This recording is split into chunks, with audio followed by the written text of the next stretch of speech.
We are live! Yay! Welcome to the Young Adult at Heart book discussion group. I am Jennifer Billingsley, and this week, Abby's going to introduce the book for us. We are reading. All right, this month we read Challenger Deep by Neal Shusterman, we're pretty sure, or Shusterman, or another weird pronunciation. This is the book. It's very pretty cover design, and I'm done talking about it now. Sorry. Wait, am I supposed to talk about like what it's about and stuff? I thought we were just diving in. Pun intended. Oh, terrible pun. We can introduce ourselves, and then we'll talk about what the book is about. Okay. I was gonna go ahead. Other people introduce themselves. We're extra disorganized today. I'm not even drinking. I'm just drinking coffee. I'm Crystal. I'm an 8th grade social studies teacher from Connecticut. Yay! Yay! I'm Eileen, and I'm a children's and teens librarian in California. Yay! And this is Myleen's pick so I think all of us have picked a book so far. So the circle is complete. The ritual may now proceed. This was, and we definitely managed, I think, to pick all different genres. I think we pretty solidly bounced around for all of them. I can read the blurb. Oh, is that what you wanted me to do? No. Okay. Just holding up the book and saying the author's name in all the different ways we could imagine it being pronounced was perfect. Wait, but you introduced yourselves yet, have you? I'm Abby. Oh, yeah. And I am a children's programming assistant at a library in Connecticut. And I sound like I want to kill everyone, but I don't. That was a very unenthusiastic introduction of oneself.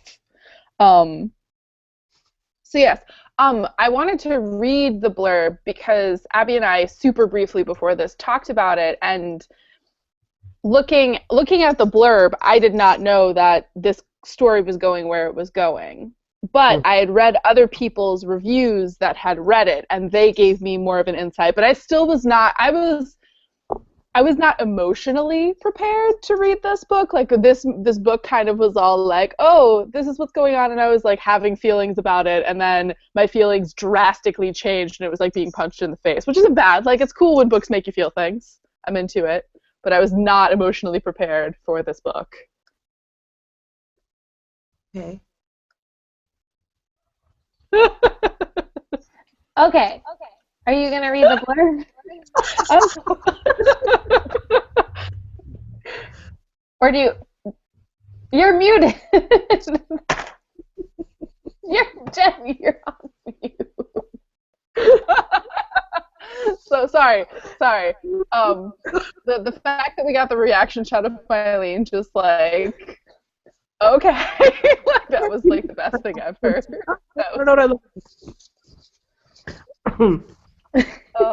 I didn't get any of that. Did anybody hear that? No, you were talking. There was talking. Okay. I said I don't see myself at all, so I don't know what faces I'm making. And so I apologize and also don't apologize. Do not apologize. It was wonderful. No apology necessary. So does anybody else want to talk about what they thought about the book going into it while I pull up the blurb? I have the blurb, Jen, because it's on the book. So why don't I read it? You do that.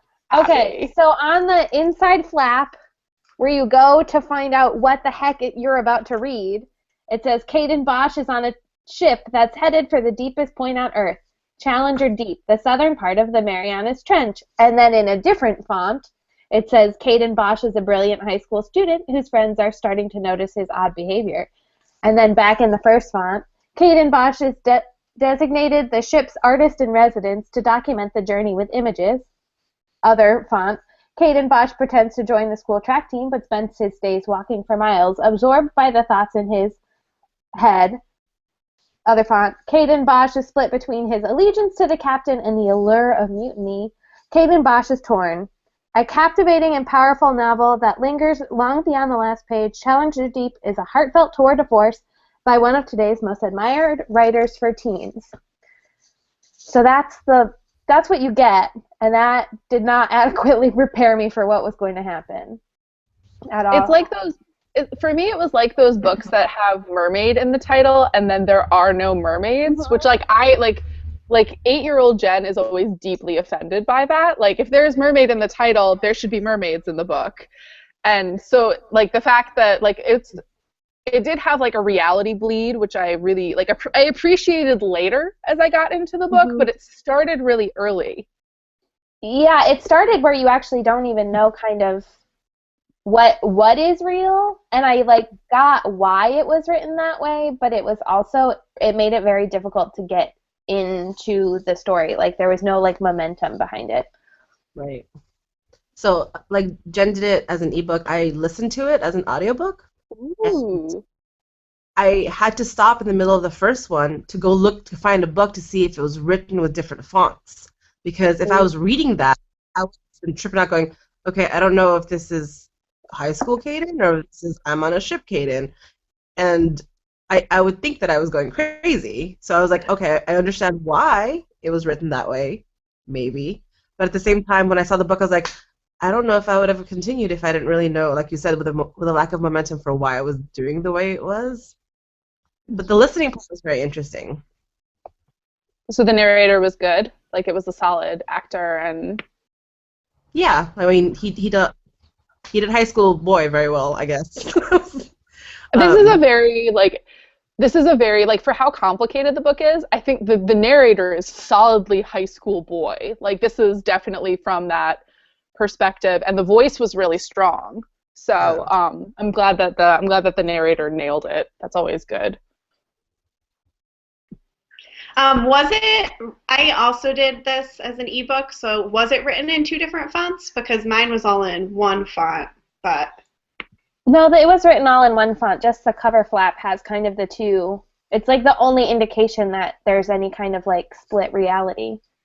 Well, and the chapters are so short and so rapid. I think that's where, well, up until the very, this is not a spoiler-free book club. If you're looking for a spoiler-free book club, this is the point at which you push pause and read the book. But the towards the end, even the chapter breakup had no bearing on when reality would bleed in with being the captain, I think. So, like, as soon as he was in the institution, then it had, but like, yeah, in the beginning it was confusing, but I think the chapters definitely helped, where I was like, oh, this is like, he talks about being in a different setting. That totally would have confused me for the audiobook with no, like, because they didn't say like the name of the chapter or anything for the audiobook. They had names, didn't they? They had chapter titles. Interesting. I also was not prepared for what this book was. What I have a tendency to do with this particular group is that if somebody else picks the book, I'm just going to pick up whatever it is and I just start reading it. Like, I didn't read the inside flap or the inside flap equivalent, like the blurb on the ebook. I just knew that this is what we were reading, and so I just started reading it. So I had no idea other than the assumption that it would be some kind of adventure story because of the title. So I really wasn't prepared, but I thoroughly enjoyed it. It did take me a little while to get there in terms of, I don't know, just the story itself. So, but I really liked it. I think Mylene was talking earlier but was muted.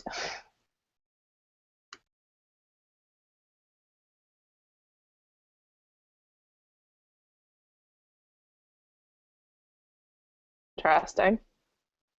No, wait, Mylene, we can't hear you. Wait. Can you make sure you're not muted? No, Mylene, always with the talkie problems. But you're so loud. We can't hear you at all. It's not even that they can't hear you. We can't hear you. Mylene! We can't hear you. I want to know what she's saying. I know! Wait, hold on. The volume's all the way pulled down. Try talking now. Hold on. Wait, I got it. No! I can hear you. I can hear you.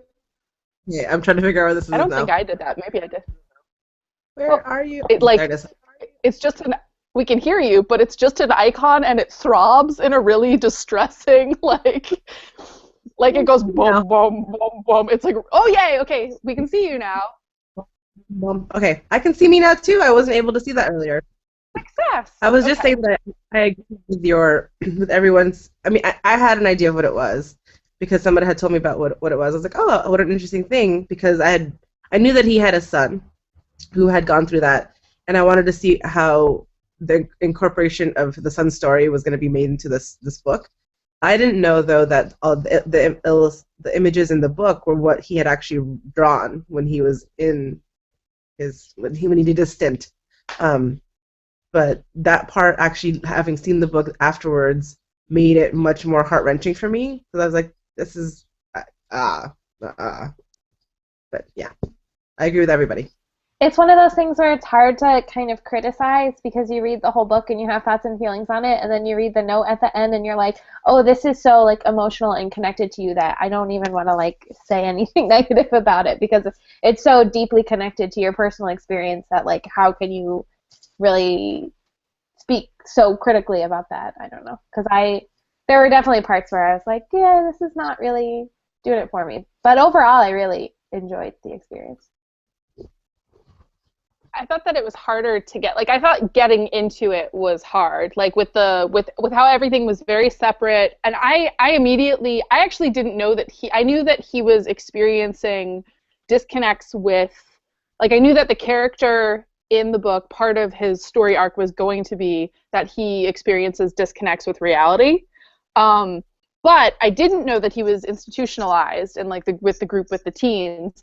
But as soon as like there was the group that was working on the mission, I was like, oh, that's group therapy. Like, and I was like, well, is that happening at the same time? Like, it made it more confusing for me because I was trying to be like I didn't get that it was also running on two different timelines. Like, that wasn't currently his unreality. Because if it was his current unreality, he was precogging. And so I was like, does he have magic powers? Like, is this? Yeah, So that was because he was confusing. like dreaming about like the white kitchen and stuff like that, which is so clearly like the hospital or like, you know, whatever. But like he was doing stuff like that specifically, and that happens early on, and then you don't find out that he's institutionalized until like way later. And I also thought once stuff started bleeding in between, and you figure out like what the crow's nest is and kind of who the like janitor got, you know what I mean, is like the group leader or whatever. Once you had more of those to connect it, it moved faster because then you could look for them. Oh, this guy with the tattoo is this guy, you know, it made it easier to propel yourself forward because you're like, oh, what's going to be the next thing that kind of bleeds between both worlds? Agreed. Well, and it became like it was following a storyline then, not just like stuff that was happening. Because before that it was just like stuff that was disconnected that was happening, which I'm sure like that's like I think that it was probably intentional, like how you didn't know what was going on and it was hard to grab initially. I also really so for folks that haven't read this, I don't know why you'd be watching, engaging with this media having not read the book, but the illustrations were incredible. And I was like, when I also didn't know going into it and reading it whose illustrations those were, and I was so happy that they included the endnote. And did all of your books have like the mental health resource list at the end too? I didn't see that. I wasn't Oh, looking, because so it's like the whole, like there's basically the acknowledgement of contribution and that it was a collaborative storytelling process, and right after that there's like a whole dump of resources with 800 numbers and websites, and it's really like I was like, and they're like I was like what a solidly curated little list at the end of this book. Like, it was really, I thought that was really cool. But I don't know who I would be comfortable recommending this book to because it's so intense and it's so like it's just like it's such a tough book and it goes so deep that I think it's a really useful tool for people that don't haven't experienced. I think it's a really good book for people who are family members of people experiencing mental illness and like that level of disconnect with reality. But I don't know, like you don't know when you recommend a book to a kid whether they're on medication. It's like a really raw, intense read.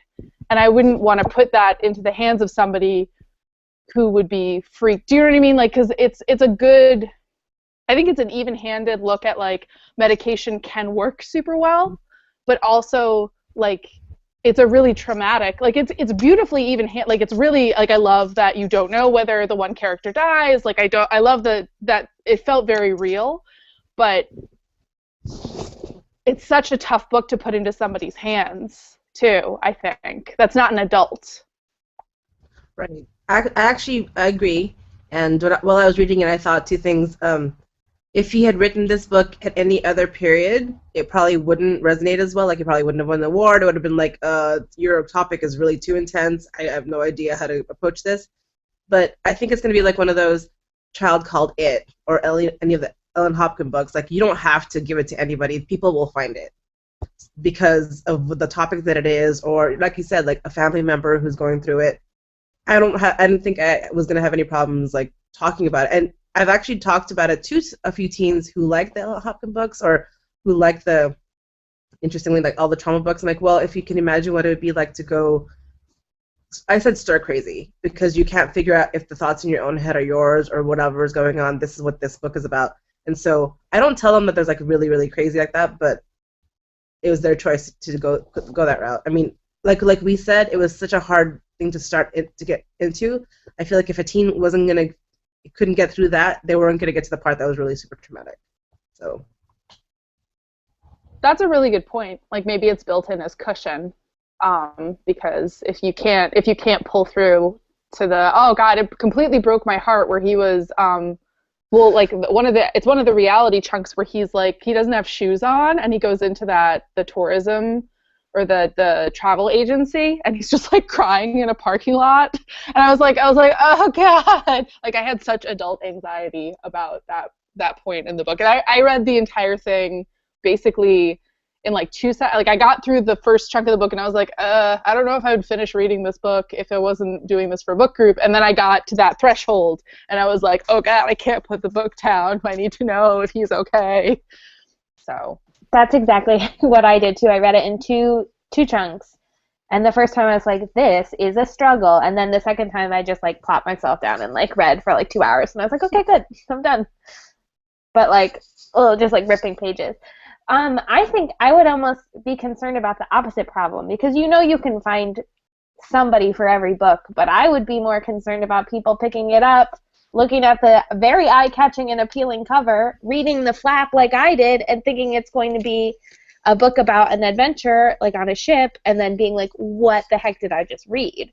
And being really caught off guard by it. And not that they might not enjoy it or they might not realize and stop reading or whatever, but that would be, I think that you can always find the right people for it if you're like having the conversation, but I would be like, oh hey, what do you think you're getting when you read this book? Because I don't know, it also seems like it seems like a book that a lot of parents of like, I have a lot of parents that do a lot of reading of YA books for their like older middle grade people, so they'll like try and read them together or like read just slightly ahead so that they can keep in mind whether or not it's like too, like, you know what I mean? And this just looks wise, and with all of the stuff you're given here, seems like it would be a good like crossover book, but it's like really, I think, emotionally way too hard for them. So that's another concern that I have as somebody who I know has a lot of younger teens shopping from the YA section. I mean, I do. So I don't know what the newest statistics are though, but like how much, this is going to come across as very like cold and lizard womanish, but like what are the statistics for the number of kids that commit suicide in middle school though? Like that's totally a reality. Like it's journey mean it increases the more you have access to things that to kill yourself with as you get older. But I think that it, especially if you had like a community where that was something that happened. Do you know what I mean? Like where you already have that base level of like you are dealing with this, or like a nearby community is dealing with this. I think this would be a good one to put into somebody's hands. Especially like I'm going to have a really easy time recommending this to adults, honestly. But also, it's hard. It's another, like, as a nerdy librarian thing, it's a really hard book to do read-alikes for, because if you do a read-alike for it, they're going to be like, oh, well, I know that he's not a werewolf. I know that he was traumatized, like, and he thinks he's a werewolf. Because there's a very specific book that I'm thinking of that I'm like, oh, it's very different and it's done very differently. But I'm like, oh, it's got these great parallels and I'd love to talk about it, but people need to read the book not knowing, like, to have, for that one specifically to have the impact. In terms of recommendations, I was thinking, I just kept thinking of a lot of parallels between this and the musical Next to Normal. And so just kind of thinking about those two things together, and they talk about a lot of the same issues, like in terms of medication, in terms of having this whole alternate reality and somebody trying to compel, like the character trying to compel you into this alternate reality, you know, like the captain and in Next to Normal, her son. And I was thinking about, like, when there have been shows like that, like community theater shows like that, or like Night Mother, shows that I think would be really important for people to see. And I think that, you know, because part of this book, when you read, like, the purpose of it, it's to make people aware of the fact that this is something that's so stigmatized, and this is something that, you know, if you don't have any concept of what it feels like, then, you know, it's harder to understand. And so part of the purpose of this is to try and make people understand on some level what this would feel like. But it is really hard, especially, I agree with you, Abby, with as someone that always judges books by their covers, and I'm sorry you can judge me for that, but I always do. I think that with this cover, and with the flap, I think that it is really deceptive, and I wonder whether or not that's purposeful, but it does make it tricky. I can't think of 8th graders that I would necessarily recommend it to right now, but it just might be that I don't have the right kid. You know what I mean? It might be that if I had a kid that I know could connect with this, that would be different. But, like, this isn't one that I was running to tell the ELA teachers about to make sure that they had it on their shelves, even though I thought that the book was awesome. You have a friend. You're so popular. Oops, okay. I understand what the computer thing is doing if anybody ends up on the other side of this. Whenever I hit mute for Mylene, the volume goes all the way down, and so I have to manually drag your volume back up. So I'm sorry, I totally muted you because I'm a jerk, is what happened there, and I will try not to do it again. It's okay, so, I wasn't saying a damn thing. It's all right. Oh, no. But, so, I love the fantasy elements of this. I thought that it was such a beautifully developed, his inner world with the sea and the planks that become, is it brass or bronze? Copper, because she's like the Statue of Liberty. I have a question about that when we get back to me. No, do it. Yours. It's yours. I just thought it was cool and, like, beautifully developed and very intricate. I love the brains, like the brains being swept away that are small and, like, crawl out of people's heads. And then at one point he's like, oops, I lost mine. It finally happened to me. I was dying. Yeah, no, like, I think it's so beautifully and so purposefully done. And so my question is, I didn't understand, like, most of it I understood, and I loved having the aha moments that I had with this book. It was very satisfying to be like, the crow's nest, I get what that is, the cocktails are his medicine. Like, it was like those moments were so satisfying, but I didn't get why the ship turned copper. Does anybody have insight into that or theory on that? Oh, like why it turned copper in like what the real life reason is? Because in the book they justified it as he said that they needed a more modern thing. So I didn't get a connection to the, like, real timeline on that. because just with everything being so purposefully done, I can't imagine that that is random. Unless it is just that he made this comment and it shows the power that he has in this world. I don't know, but just everything was so very connected that I was just wondering if anybody else had a theory on that.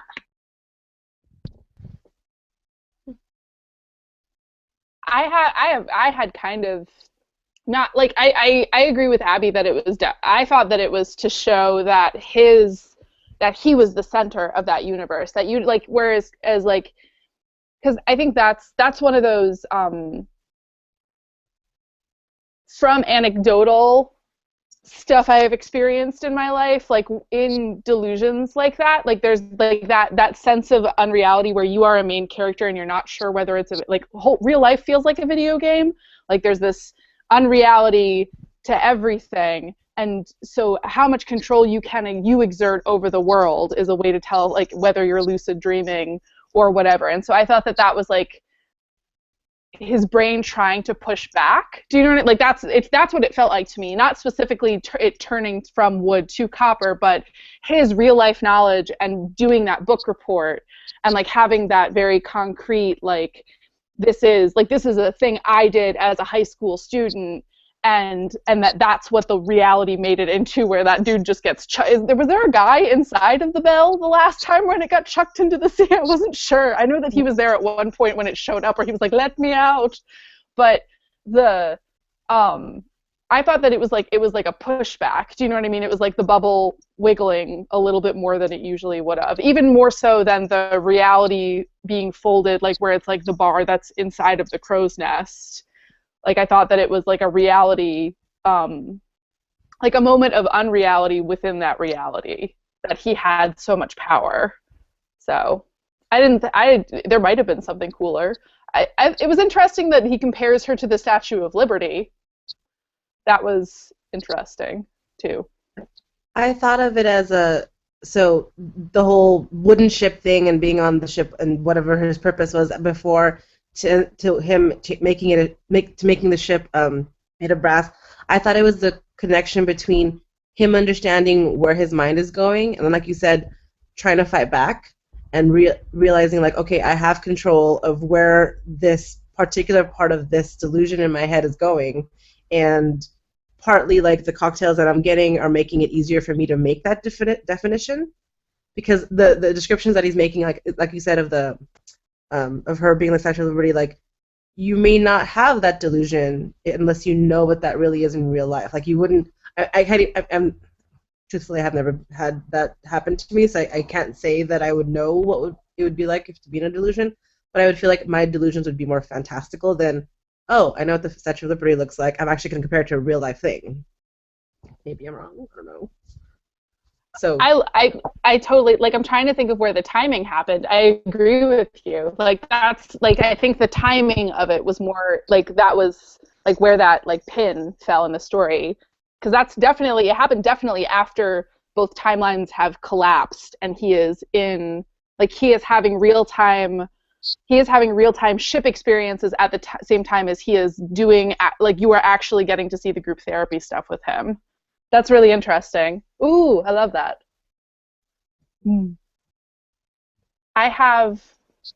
So yeah, it does make you knowing how close this was to him makes me really reluctant to voice criticism of it, but I'm gonna do it. I thought that every so often he was a little too magical in how he directly impacted the world around him. I thought that the character was really solidly, like, his anxiety and his the big ship illusion was very solidly based in his needing to exert control to protect people and taking too much responsibility, like how he was freaking out about going to school because something bad was going to happen to either his family or whatever. I thought that was really, like, that being in his character followed through all the way where he's blaming himself for his roommate, and like I thought that was like a really solid character trait, and I loved how that was represented. But he also did some specifically when he tells the girl in the group, the girl who's tried to kill herself because she was assaulted, specifically where he like tells her to like basically get over herself during group therapy, and everybody's like, yeah, get over yourself. I thought, oh, hold on, I thought that was a little bit much. Like, I was just like, really, dude? Like, I have just recently finished, shoot, I don't remember what the book is called. Like, The Unlikely Hero in Room 13B, which is about a group therapy session for people with obsessive compulsive disorder, teens with obsessive compulsive disorder. And it's obviously a different condition, so there's not this like reality break, but it does a really good job of articulating kind of I think at one point he refers to it as like magical thinking, like rituals for entering places and stuff like that. It's a really, really good thing. But this protagonist as well, and it's kind of woven into his story, has this like, there's a love interest within the group, and that kind of interpersonal stuff made that story very tricky for me. And then I thought this was very similar, where you're like, and like he has like a crush on the girl who's like standing and looking out the window, and then they're kind of helping but also holding each other back. It was very similar to the dynamic in that story, where I was like, I can't tell how much of this I'm like bothered by because I just want everyone to be like healthy and happy, and how much of it's bothering me because it's like not great writing. You know what I mean? Like, it was hard to determine. That part surprisingly didn't bother me that much, because I felt like it was a very appropriate impulse for a teenage boy who kind of doesn't know any better. Maybe looking at how it was then handled by the guy that was leading this group session is a little bit more like meh, but I felt like in terms of what he said, and maybe and granted I work with 13-year-olds, so there's a disconnect there. He is a little older, but there isn't, that felt very appropriate for a teenager.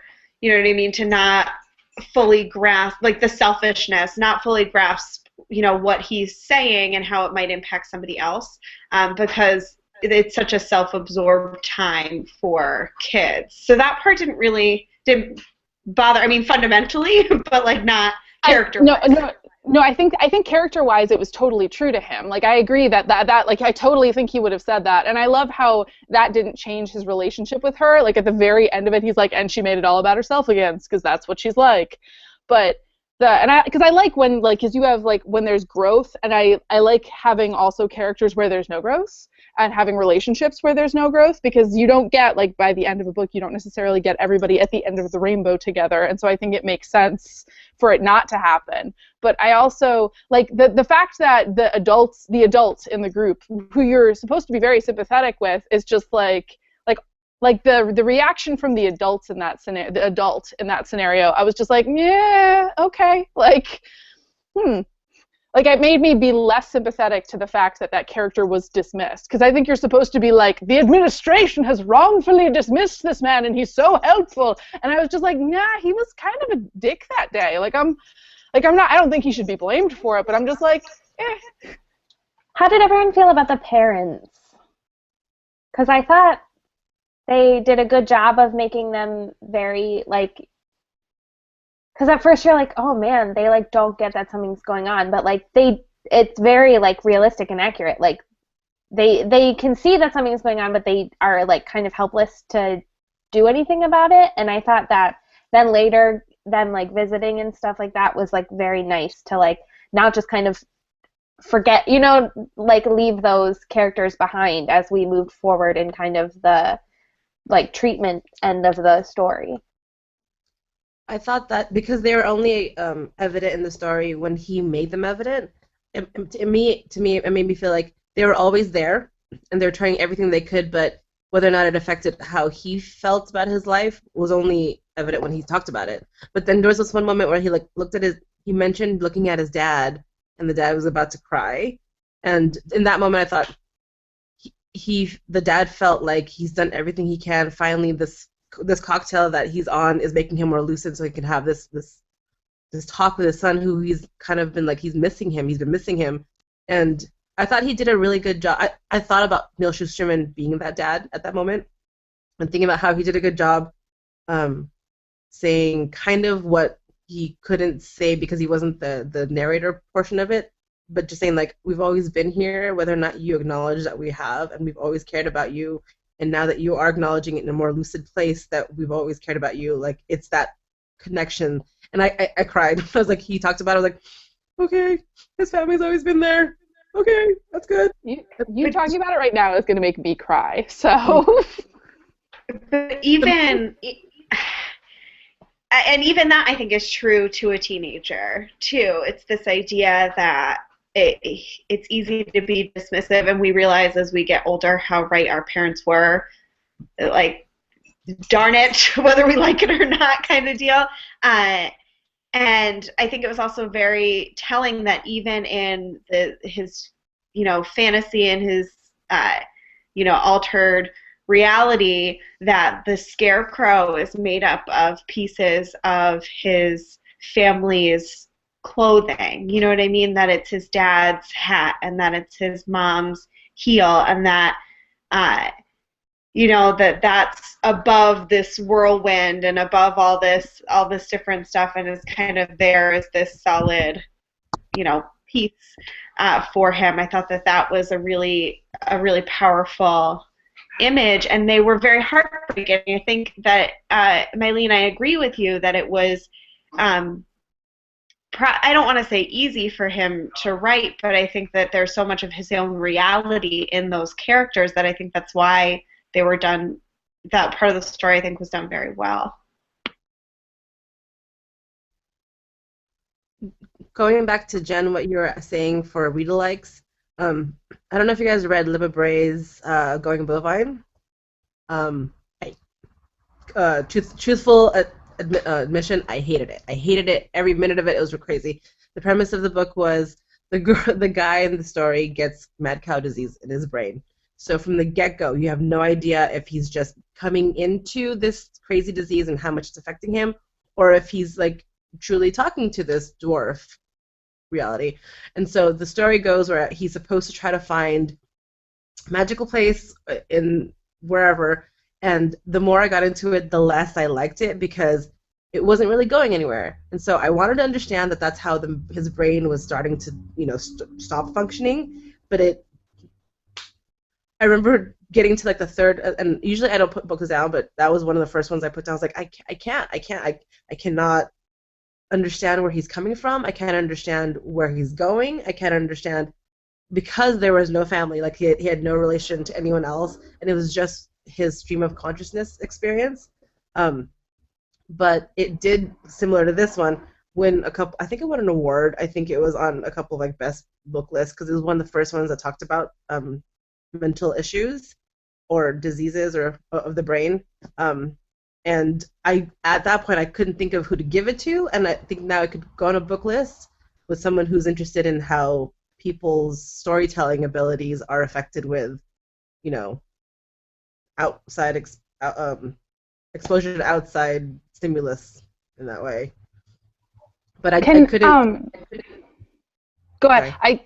Can just because like there's been such interesting, like everybody's kind of come up with a different one that they were pulling this to. Can everybody put that in our group chat? Like everybody put the title, because I think that would be kind of a cool thing because we've all picked different ones. Like there's been not a consensus, and we have the musical.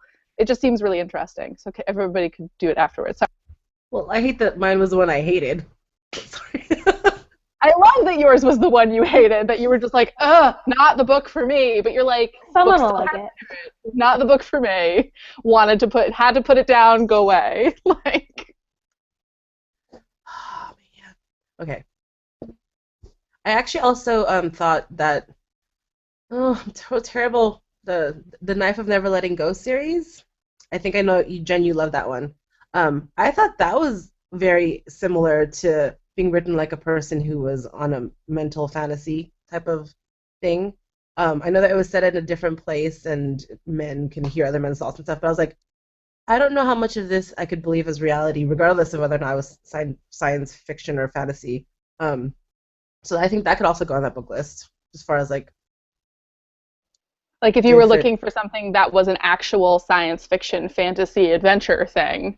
Yeah. Like if you were looking for what Challenger Deep kind of, like if you don't know the second part, the second level of like this is who collaborated on this book and this is why it was written and this is where it's coming from. I actually agree that if you like read the blurb of Challenger Deep, then The Knife of Never Letting Go would actually be a good, if you were like, yes, tell me more about this pirate ship. Like sorry. Go ahead. No, I was going to switch topics, so you can go ahead. Oh, I was just saying that I've also been reading Peter and the Starcatcher. So I like read the thing, and I like read the first first chapter where I think it starts with him on the boat, right? And I'm like, this is very similar to this other book that I'm reading. No, it's not at all. But like just like that first chapter, and then like being in the middle of this like not the boys in the boat, but boys on a boat. I'm spiraling. So I had identified a couple of just like quotes that made my heart hurt, because this book certainly has moments where I didn't cry until the very, very end, which, you know, Abby and Jen, you know me very well. Mylene, I feel like you know me well enough to know that that's a big deal for me, that I didn't cry until the very end, because I'm a crier. But there were a couple of moments in this book. So there was the line, "What could have been is much more highly regarded than what should have been. Dead kids are put on pedestals, but mentally ill kids get swept under the rug." I also highlighted that section in my book. I just pulled that up from my list of places that you highlighted. So I just love ebooks because you can highlight it and it doesn't affect the book. Go ahead. I thought about how true that is, and how you see everybody kind of tiptoeing around how to deal with him, his parents, his friends who were kind of immediately dismissive because they didn't understand, but then, you know, his friend that came to visit him, and they played apples to apples, and it was not great because he was just putting down whatever card, and it was so clearly not him, and just how heartbreaking that was. And his sister, she's like 11? She's like 11 or 12? And so that whole relationship where she doesn't visit him for a while but then does, and they have that whole moment where she talks about the forts and how those forts felt so real to her too. And then the brain mylar balloon, like that whole relationship. But it just really got me thinking about like any kid that's different, and how sometimes it can be so, if you don't have any understanding, how that can be so hard to reach out to do the right thing, even if you really want to. And that was a really heartbreaking part of this story that I thought was done really well. Also the dolphins, the warrior dolphins that he puts on her walls. First he puts dolphins, and then they're warrior dolphins, and then he's worried that the warrior dolphins are going to get her, and then he's like, oh, they're probably going to paint over them because you don't want crazy warrior dolphins on your wall. Like, I loved that he's so fixated on that specific weird little thing he did for his sister. Yeah, I thought that relationship was really strong. I liked that the family dynamic was there but not central in the book, because he was removed from it by being in the hospital. And so you didn't get all of the interaction of, like, you didn't get all of that family interaction, even though the book starts off and he's home and then is brought to the hospital. But like that, I liked how that relationship was removed, but those relationships were removed but still present, and he was still like, they were still so clearly important to him. Yeah, I like lost my mind when the Scarecrow was made up of his, like when the eyes were his sister's buttons. I was just like there was a lot of crying during this book for me. So. Sad that I didn't cry. I was reading it in public both times. I cry a lot. I also think I was like working really hard to be like paying attention and like making sure I understood everything. So sometimes I feel like if I'm like working harder at that, like I don't get as like just like viscerally emotional about things. Like I obviously thought it was like heartbreaking, especially like I remember reading that quote and being like, oh boy, that's like like way too true for comfort. But yeah, I think it actually is good that I was like, again, I was reading it in public. I don't need to be like audibly weeping in a coffee shop, but I didn't quite get there because I think my brain was working really hard to like process all the stuff that was going on.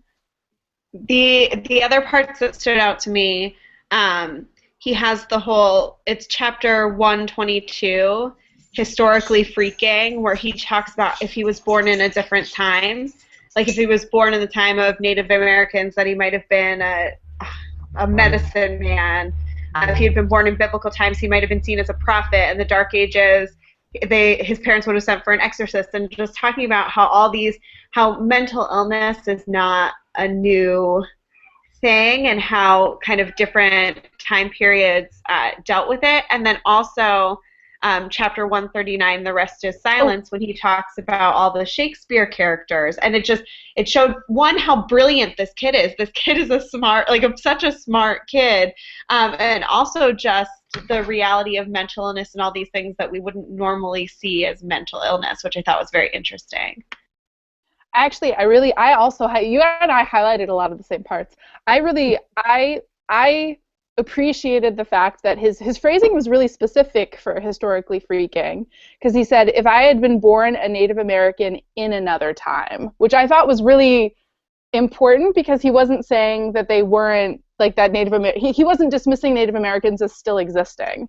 So I thought that that was a really good example of the author being present and aware of their wording, which is something that does not happen as often. So I just really, like, I highlighted that because it was such a very specific, like, the phrasing in it was really, really specific and really thoughtful, I thought. But yeah, I love the Shakespeare part too, because I'm always here for people being Shakespeare nerds, and it was like a little Shakespeare nerd thing just like knuckled in there, and I dug it.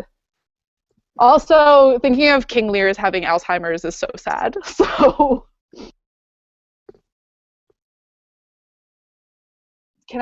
my one of my favorite quotes was the double toil and trouble, fire burn and cauldron bubble. So again, Shakespeare, but the part where he talks about the composition. I'm going to actually read it because we're covered under fair use, because this is a review, because I just did a presentation on that to children. So about 99% of a pill is made up of other stuff that has nothing to do with the medication. They add extra ingredients for color, coating, and to make the pill stick together. Stuff like xanthan gum, which is made from bacteria, carbapol, which is an acrylic polymer like house paint, and gelatin, which is made from cow cartilage. Somewhere deep in the secret recesses of, I can't pronounce this, it's Pfizer or GlaxoSmithKline, or one of the other big pharmaceutical companies. I imagine there's a high security dungeon where 3 hunchback witches stir a massive industrial cauldron of crap, and I don't want to know about, but I must ingest on a daily basis. And the generic versions aren't even brewed by real witches. And I was just like, this child, I want this child in my teen advisory board. This guy is so funny. So, like, it was just, he was a very, like, lovely character. And I love that the commentary, like the cultural commentary, like that, and about, like, where he inserts the historic perceptions of people suffering from mental illness or living with mental illness. I love how that, like, that, I never felt like it wasn't him saying it. Like, sometimes an author lays that into a narrative and you're just like, yes, it's very nice to meet you, author. I was getting to know your character, but I thought that Shakespeare felt a little bit forced for me. Like when I got to it, I was like, because they didn't really have any evidence of him being like a super literary kid before that, you know what I mean? Like, you knew about some of his other interests, but, like, I actually was a little bit taken out of. I mean, I liked it because I liked all the references and stuff. Like it felt like it was good in there, but, like, I also was like, okay, a little bit. Okay, that's fair. Like, that's fair. Jen, I had that passage highlighted too, and I actually read that out loud to my husband because I was like, "This is so funny," and I read the whole thing out loud to him. So. Nice to share a brain with you. That's lovely. It's awesome. It's awesome. We're the same flavor of nerds sometimes, and it's wonderful. But yeah, I thought I wasn't going to like this book, and I probably didn't like this book until I was at least halfway through it, and then I really liked it. So I gave it, I think I gave it 4 stars on Goodreads, because Goodreads is life.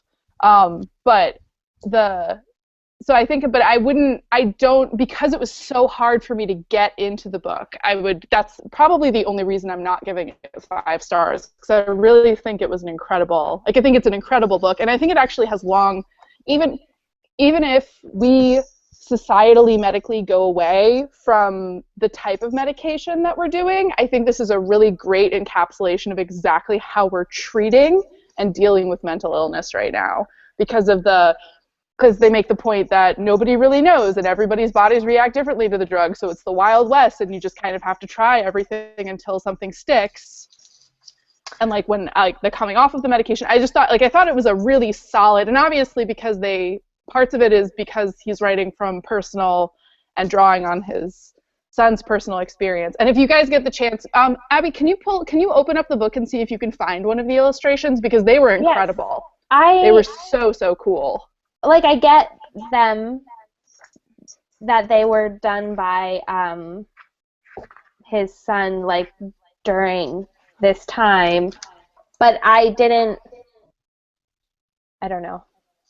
That's one of those things that you can't really criticize because of how personal it is, but it didn't really add that much for me personally. Until I knew that they were done by his son, they didn't add that much for me either. Oh.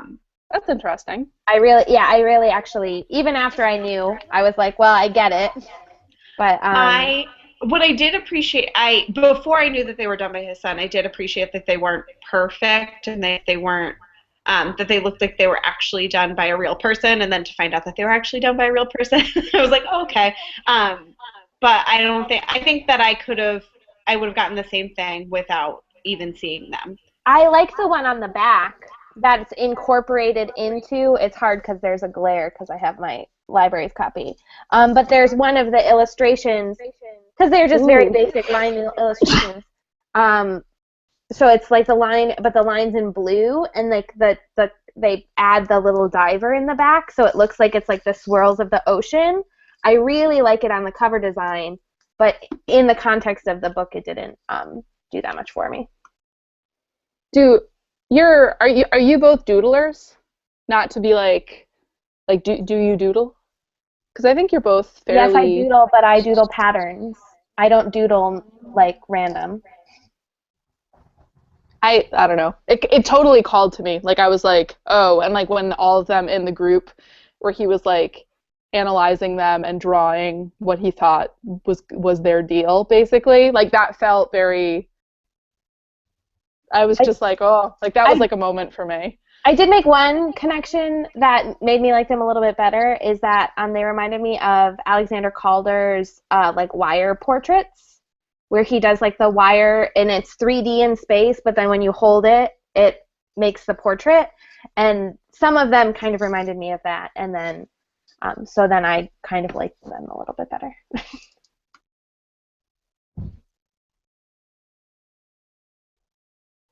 Cool.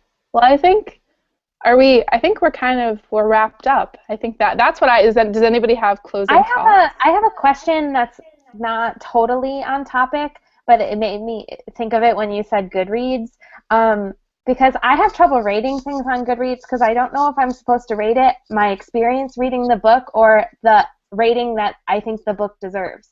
Because this was probably a reading experience, I would give it a 3 or 3.5, but I think the book is a 4.5 or a 5.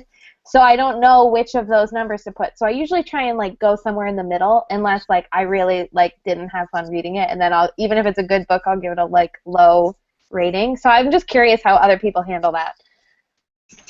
I don't think I can separate the two.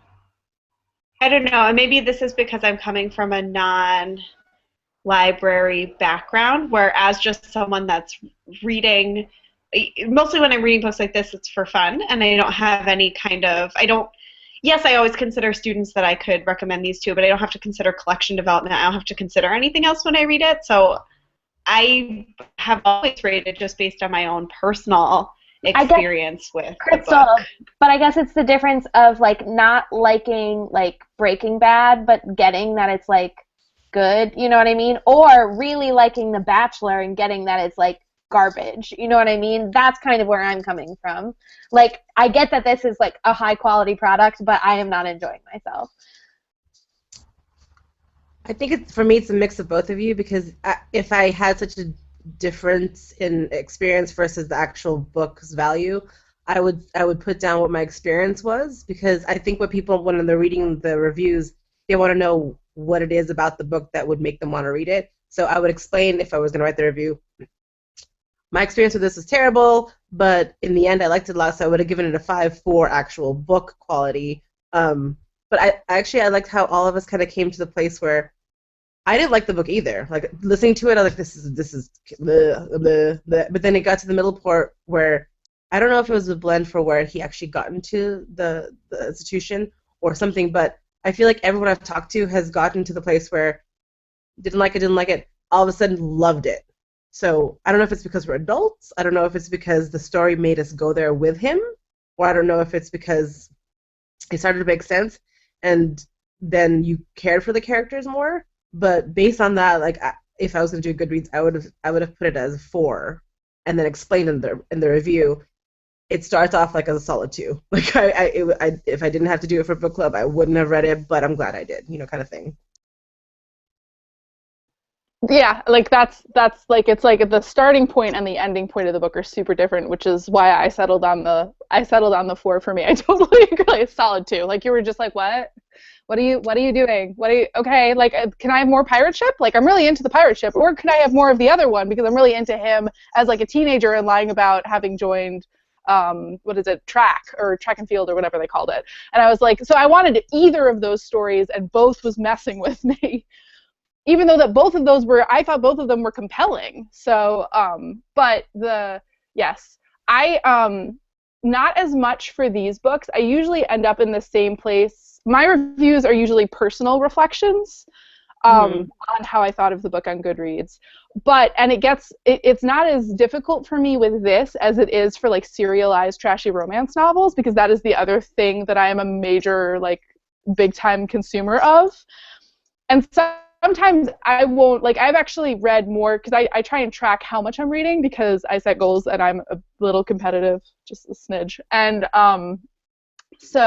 but like I won't, even if I read an entire series, I usually won't review it on Goodreads unless it's really good or really bad, because I don't think that, like, my Goodreads is more of like a curated list sometimes, and I go back and forth for it, because like sometimes I'll be like, no, I really want to log exactly as many books as I'm reading, but then I read like 27 really bad romance novels, and I'm like, nobody needs to, like, it's all the same book. Like, I'm okay with the fact that I'm reading the same book, but like, then do you want to, would you, like, you find them enjoyable? Are they 5s to you, even though, like, literarily they might not be a 5?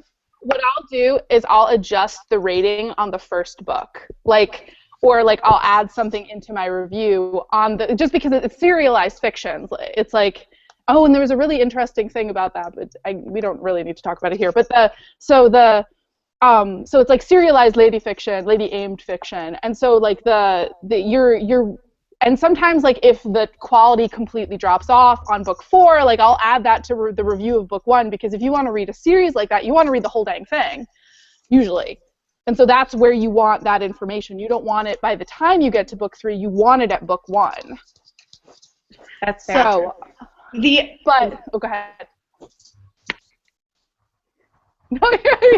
So what I thought was really interesting. Warren Ellis is a graphic novel writer, and he's amazing. Like, he's incredibly talented and just like a lovely online presence. He's incredible. But he writes like very a lot of like hard sci-fi, very interesting stories. And he was he was reporting on a conversation or something he read about someone who in comic books introduces like the character A, character B story, and character C storyline, where you introduce couple A or character A, but B is in the story and C is also in the story, and they eventually get their own books. And so then A is in the story, but he has a less important job, and the second book, because it's about B. And then eventually you get to C and their storyline, and then the other characters travel along, so you're like, hey, I remember you, this is great. And it was so funny to see it framed in like a very male-focused, like even with like how much more female-friendly comic books has gotten, but like a very male-focused industry, and I'm just like, oh friends, like this is not like revolutionary, that is the romance novel, like that is the family romance novel. You were talking about every Nora Roberts series ever written, like that is what you are doing right now. So that was just club. The what? The Babysitters Club. Yes. Oh, I didn't even think about that. Yay for lady genre fiction, girl genre fiction. It really is like all those, like even like you think about Judy Moody and then like Stink, like a lot of like middle grade is written that way too. Isn't it always Judy Moody though? Like it's always her. It's Judy Moody stories, but then her brother got his own whole series. Stink. Oh no, but I'm talking about like within the same series, the second character is who takes over. I think that is very similar to me, where it's like I like this universe, and now I'm going to read all these books too because they all take place in the same universe. Because I don't want to leave. Also, with Goodreads is a social network too, though. So sometimes I want to know like what Jen thought of a book or what Abby thought. So sometimes when I'm going on Goodreads and I'm looking at how y'all, because you friend people that you're friends with, so there is that social aspect to it too, where I'm like, I know that things that Abby liked, that I will also like them. You know what I mean? Or I might be more inclined to like them. So there is that aspect of Goodreads too that does make it tricky, because I will, you know what I mean, that is something that I've looked at. Like I've looked at how you've rated something or how Kim's rated something or how, you know. But then I'll recommend things to you, Crystal, that I didn't like because you like sad books or like scary books and I don't. So like I'll get halfway through and be like, this is not for me, but you know who would really like it? Crystal. I think the star ratings are actually, they're totally harder for me, but I usually will try. I've been trying to be better about actually writing, even if it's something super short, just underneath it, if there's any ambiguity with how I rated it for stars. And I'm trying to also add in the data about the audiobook. So I actually, if I do a review, I might say something about how it was confusing for somebody else that I know that read the audiobook because there was no separation for chapters. But that the narrator was still good, they said. Do you know what I mean? Like, even though that's your review, that's something I might fold underneath a cut or something, because it's super helpful. Like, because nothing destroys an audiobook worse than a garbage narrator. So I always want to know, like, do you hate them? Will you hate this book even though it's a good book because you'll hate the audiobook narrator? Even though that is subjective. So, yeah, interesting. As a total aside, but a tangent to what you were saying, I recently tried listening to Peter Pan, Jan Barry's Peter Pan, narrated by the guy who does Harry Potter. Could not get into it. And I love the guy who narrates Harry Potter, so I was like, is it the book that I don't like? Is it his take on the book that I don't like? It was very sad. Interesting. Now I want to listen to that. I want to know what it is. Okay. Well, I think that is all for today, folks. I'm going to end the broadcast. Yay for us. I think if we're rotating the same way we did, it's my turn to pick a book, right? I'm gonna make you all read a graphic novel. I don't know which one yet. So sorry, not sorry. Bye. Bye.